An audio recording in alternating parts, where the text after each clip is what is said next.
जीवा fertility centres अगले महीने यानी मई में एक फ्री कैंप हर सेंटर में कंडक्ट कर रही है, यानी कोम्पल्ली, सनत नगर, बंजारा हिल्स और मनीकोंडा।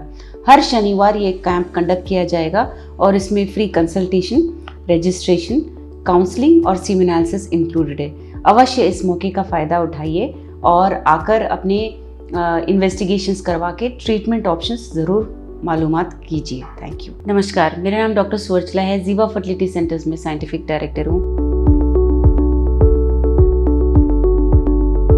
हमारे पास जो इनफर्टिलिटी के पेशेंट्स आते हैं उनसे अक्सर ये सवाल सुनने को मिलता है कि वो बर्थ कंट्रोल डिवाइसेस यूज़ कर रहे थे, चाहे वो कॉन्डम हो, कॉन्ट्रासेप्टिव पिल्स हो, इंट्रायूट्राइन डिवाइस हो, शायद इसी की वजह से वो माँ नहीं बन पा रहे हैं। तो इसके बारे में हम थोड़ी सी जानकारी लेने की कोशिश करेंगे कि क्या बर्थ कंट्रोल मेजर्स हो, चाहे कुछ भी हो, उसकी वजह से क्या इनफर्टिलिटी हो सकता है। पहले तो ये जान लीजिए कि ये कौन से तरीके हैं जिससे प्रेगनेंसी को हम अवॉइड कर सकते हैं। पहले तो है बैरियर मेथड, यानी कि कॉन्डम्स, जिससे आप यूज़ करेंगे तो प्रेगनेंसी आपके चांसेस कम होंगे, बट जैसे ये बैरियर हट जाता है प्रेगनेंसी के चांसेस दोबारा से उतने ही होते हैं जितने नॉर्मली होने के चांसेस होते हैं। दूसरा है शॉर्ट एक्टिंग डिवाइस, यानी कि कॉन्ट्रासेप्टिव पिल्स हो गए।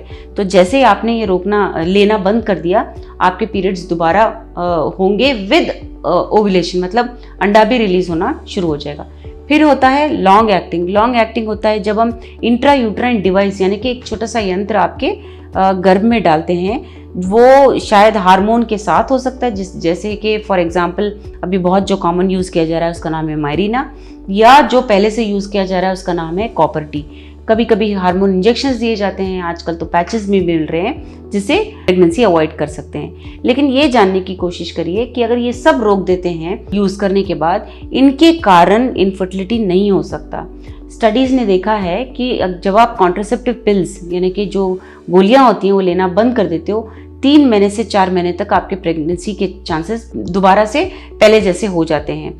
और अगर नहीं होते हैं तो ये देखा गया है स्टडीज़ में कि 1 साल के अंदर अंदर जो कॉन्ट्रासेप्टिव पिल्स यूज़ कर रहे थे और रोक दिया, उनको प्रेगनेंसी अवश्य होने के चांसेस ज़्यादा होते हैं। जहाँ इंट्रायूट्राइन डिवाइस की बात है, जो हमने बोला था मायरीना या कॉपर जब डाला जाता है, मायरीना जब निकाल दिया जाता है उससे 20% सक्सेस रेट ज़्यादा होता है प्रेगनेंसी का कॉपर टी से भी। तो ये जानने की कोशिश करिए और ये समझ लीजिए कि जो भी डिवाइसेस मैंने बोले हैं, जो कॉन्ट्रासेप्टिव पिल्स बोला है, जो कॉपर टी बोला है, जो मायरीना बोला है या कॉन्डम बोला है, इन सब के यूसेज के बाद जब आप बंद कर देते हो यूज़ करना, इससे इनफर्टिलिटी नहीं होता है। अगर आपको इन सब के यूसेज के बाद इनफर्टिलिटी हो रहा है, आपके बच्चे नहीं हो रहे हैं, तो इसका कुछ और कारण हो सकता है। ये हो सकता है कि आपके ट्यूब्स ब्लॉक हों, ये हो सकता है कि आपको हार्मोनल इम्बैलेंस हो, ये हो सकता है कि पीसीओडी हो, एंडोमेट्रियोसिस हो। कई सारे कारण हो सकते हैं जिनका इन्वेस्टिगेशन बहुत ज़रूरी हो जाता है। अगर आपको ऐसा लगता है कि इसके बारे में आप और जानना चाहते हैं और इन्वेस्टिगेशंस करना चाहते हैं, तो स्क्रीन पे दिए हुए नंबर्स को अवश्य फ़ोन कीजिए। We strive very hard to make this informative videos for you. Please encourage us by subscribing and liking our videos. Thank you.